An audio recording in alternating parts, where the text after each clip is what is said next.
வணக்க மக்களே, இன்னைக்கு நம்ம என்ன பார்க்க போறோம்னா, தேர்தல் முடிவுகளுக்கு முன்பே தோல்வியை ஒப்புக்கொண்ட எடப்பாடி பரபரப்பு பேட்டி. அதாவது அதிமுகவின் அதிகாரப்பூர்வ சேனலான நியூஸ் J24 இடங்களில் அதிமுக வெல்லும் என்றும் கணித்து இருக்காங்க. அதிமுக சேனலே 15 இடங்களில் அதிமுக கூட்டணி தோல்வியடையும் என ஒப்புதல் அளித்து உள்ளதாக விமர்சனம் எழுந்து உள்ளது. நாடு முழுவதும் 7 கட்டங்களாக மக்களவைத் தேர்தல் நடைபெற்று முடிந்துள்ள நிலையில் ஏப்ரல் 19ஆம் தேதி தொடங்கிய வாக்குப்பதிவு ஜூன் 1ஆம் தேதியுடன் நிறைவடைந்திருக்கு. தேர்தலுக்கு பிந்தைய கருத்து கணிப்பு முடிவுகளை ஊடகங்கள் வெளியிட்டு வரும் இந்த நிலையில்தான் தமிழ்நாடு மற்றும் புதுச்சேரியில் உள்ள 40 தொகுதிகளில் திமுக பெரும்பான்மை இடங்களில் வெல்லும் என்று பெரும்பான்மைய கருத்து கணிப்புகள் தெரிவிக்கிறது. இதில் India today, CNN, news 18, ABP, சிவேட்டர் ஆகிய ஊடகங்கள் தெரிவிச்சிருக்காங்க. இந்த கருத்து கணிப்பில் திமுக 35க்கும் மேற்பட்ட இடங்களை கைப்பற்றும் எனவும் தெரிவிச்சிருக்காங்க. அதே நேரத்தில் பாஜகவுக்கு 1 முதல் 3 இடங்கள் கிடைக்கும் எனவும், அதிமுகவுக்கு -1 முதல் 2 இடங்கள் மட்டுமே கிடைக்கும் எனவும் தெரிவிக்கப்பட்டிருக்கு.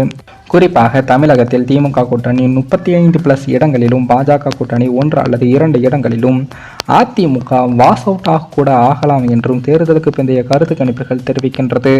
கடந்த 2019ஆம் ஆண்டு லோக்சபா தேர்தலில் அதிமுக ஒரு இடத்தில் வெற்றி பெற்ற நிலையில் அதுவும் பறிபோகும் என்ற கேள்வியும் எழுந்திருக்கு. இந்த நிலையில் தான் அதிமுகவின் அதிகாரப்பூர்வ ஊடகமான நியூஸ் J தேர்தலுக்கு பிந்தைய கருத்து கணிப்பு முடிவுகளை வெளியிட்டு இருக்காங்க. நியூஸ் J வெளியிட்டு உள்ள கருத்து கணிப்பில் அதிமுக கூட்டணி தமிழ்நாட்டில் 24 இடங்களில் வெற்றி பெறும் என்றும் தெரிவிக்கப்பட்டு இருக்கு. மதுரை, விருதுநகர், தென்காசி, தென் சென்னை, காஞ்சிபுரம், அரக்கோணம், கிருஷ்ணகிரி, தருமபுரி, ஆரணி, விழுப்புரம், கள்ளக்குறிச்சி, சேலம், நாமக்கல், திருப்பத்தூர், கோயம்புத்தூர், திருச்சி, ஈரோடு, நாகப்பட்டினம், சிவகங்கை, கரூர், சிதம்பரம், கடலூர், மயிலாடுதுறை, பொள்ளாச்சி ஆகிய 24 தொகுதிகளில் அதிமுக வெல்லும் என்று நியூஸ் J அவர்கள் கணிப்பில் கூறப்பட்டு உள்ளது. அதிமுக தமிழ்நாட்டின் 32 இடங்களில் நேரடியாக போட்டியிட்டு உள்ளது. அதிமுக கூட்டணி சார்பில் தேமுதிக 5 இடங்களிலும், புதிய தமிழகம் கிருஷ்ணசாமி அவர்கள் தென்காசி தொகுதிகளிலும், SDPI நெல்லை முபராக் அவர்கள் திண்டுக்கல் தொகுதியிலும் போட்டியிட்டு இருக்காரு.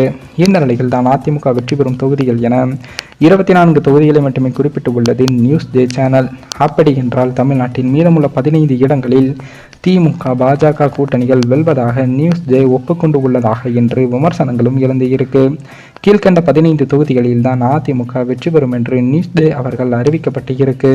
மேலும் இந்த வீடியோ ஏதோ ஒரு விதத்தில் உங்களுக்கு பிடித்திருக்கும் என்று நினைக்கிறேன். நம்ம சேனலுக்கு புதிதாக வீடியோ பார்க்கிறீர்கள் என்றால் மறக்காமல் சப்ஸ்கிரைபர் செய்துவிட்டு பாருங்கள். இன்னொரு வீடியோவில் சந்திக்கும் வரை நான் உங்கள் தமிழ்.